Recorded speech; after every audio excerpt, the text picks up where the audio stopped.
So hello everyone, now I'm going to discuss shortest job first preemptive CPU scheduling algorithm. The other name of the same algorithm is shortest remaining time first. Now what do we mean by the term preemptive? Preemptive means if another process arrives with even a shorter burst time than the leftover burst time of the currently executing process, then the CPU cycle is allocated to the process with a shorter burst time. Again, let's understand the term preemptive. That is when another process arrives with even a shorter burst time then the leftover burst time of the currently executing process, then the CPU cycle is allocated to the process with a shorter burst time. Let's solve a numerical based on this particular algorithm. So we have the process ID, arrival time and burst time with us. Let's make a Gantt chart. At time intervals 0, only process P1 is there in the system. So P1 will be allocated with the processor at time interval 0. Now what happens at time interval 1, another process P2 enters the ready queue and CPU will compare the burst time of P2 with the leftover burst time of P1. The leftover burst time of P1 at time interval 1 is 9 and CPU will compare the burst time 1 with 9. The burst time of P2 is shorter as compared to P1. So P2 will be allocated the processor for time interval 1 because the burst time of P2 is 1. So at time interval 2, no other process except P1 is there in the system. So P1 is again allocated the processor at time interval 2. At time interval 3, P3 enters the system. Now again,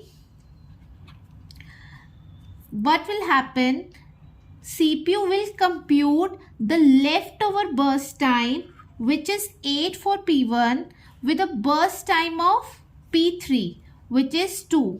The burst time of P3 is shorter as compared to P1. So P3 will be allocated the processor at time interval 3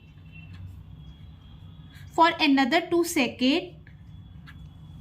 Now at time interval 5, a new process is also there in the system, that is P4, which enters the ready queue at time interval 4. Now at time interval 4 only, the burst time of P4 and the leftover time of P3 will be compared. The burst time of P4 is 1 and the leftover burst time of P3 is also 1 at time interval 4. So no switching will take place. The processor will execute P3 first because the burst time is same in both the cases. At time interval 5, P4 will be allocated with the processor for another 1 second because the burst time of P4 is 1. At time interval 6, another process P5 enters the system. Now CPU will compare the burst time of P5 with the leftover burst time of P1. The burst time of P5 is smaller, then P5 will be allocated with the system at time interval 6 as the burst time is 5. So it will be executing for another 5 seconds and the completion time will be 11. Now at time interval 11, P1 will again allocated the system, the processor, because this is the only process left in the ready queue for another 8 seconds and the completion time of P1 will be 19. So let's write the completion time. The completion time of P1 will be 19. Why 19? Because at time interval 19, the execution of P1 is completed. The completion time of P2 is 2. Why? Because at time interval 2, the execution of P2 is completed, and because the burst time of P2 is just 1 millisecond, and at time interval 2 the burst time of P2 and the P2 is being terminated and the 1 millisecond is completed. So the completion time for P2 is 2. The completion time for P3 is 5 because P3 is terminated at time interval 5.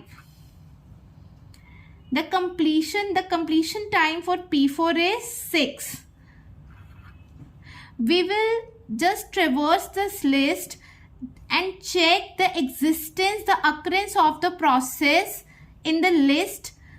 If the process, the occurrence, this is the last occurrence, we will check the last occurrence of a process.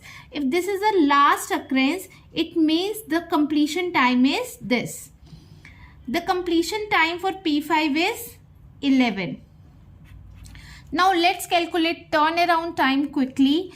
Turnaround time is the time for which a particular process is there in the system, and it can be calculated by subtracting the arrival time from the completion time. So 19 minus 0, turnaround time for process P1 is 19.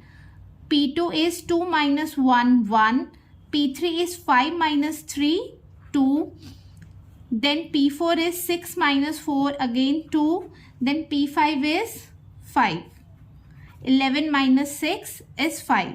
The average turnaround time will come out to be 19 plus 1 plus 2 plus 2 plus 5 divided by the total number of processes, that are 5. It will come out to be 29 by 5, which is 5.8. Now let's calculate the waiting time. Now the waiting time is a time for which a particular process is waiting for the processor. In all the algorithm, we have computed the waiting time by subtracting the burst time from the turnaround time. But this is not the case with the preemptive version of shortest job first. We will calculate the waiting time here. The waiting time is quite tricky in this particular algorithm. Let's learn to calculate the same. At time interval 0, P1 is allocated with the processor. Now P1 is again allocated the processor at time interval 2. For this particular time, P1 was waiting for the processor. So the waiting time will be 2 minus 1 plus. Now at time interval 3, the execution of P1 is still not completed. It is again moved to the ready queue. Then it is moved to the ready queue and is waiting for the processor. Now let's check the Gantt chart to check at what time interval P1 is again allocated with the processor. P1 is allocated with the processor at time interval 11. So from 3 to 11, this is again the waiting time for P1, because in this time interval, P1 was waiting in the ready queue. So 11 minus 3, and it will come out to be 1 plus 8, which is 9.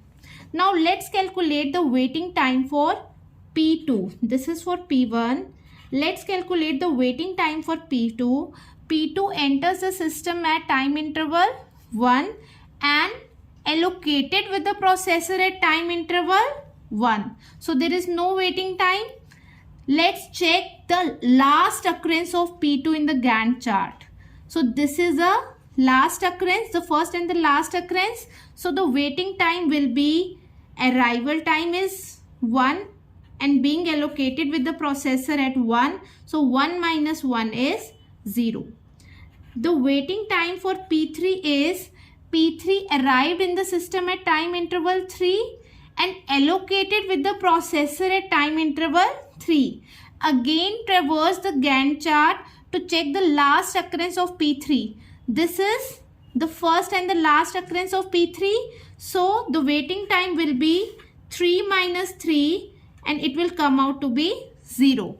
Let's write down the waiting time here as well. The waiting time for P1 was 9. For P2 it is 0 and for P3 it is 0 again. Let's calculate the waiting time for P4. So P4 enters the system at time interval 4 and allocated with the processor at time interval 5. So the waiting time of P4 is 5 minus 4. Let's check the Gantt chart to check if this is the last occurrence of P4. Yes, this is the first and the last occurrence of P4 because the burst time of P4 is just 1 millisecond. So it will be 5 minus 4 and it is just 1. Now let's calculate the waiting time for P5. P5 enters the system at time interval 6 and allocated with the processor at time interval 6, and this is the first and the last occurrence of P5. So the waiting time of P5 will be 6 minus 6, which is 0. So let's calculate the average waiting time, and it is the sum of the waiting time, that is 10, divided by the number of processes, that is 5. It is 2 millisecond.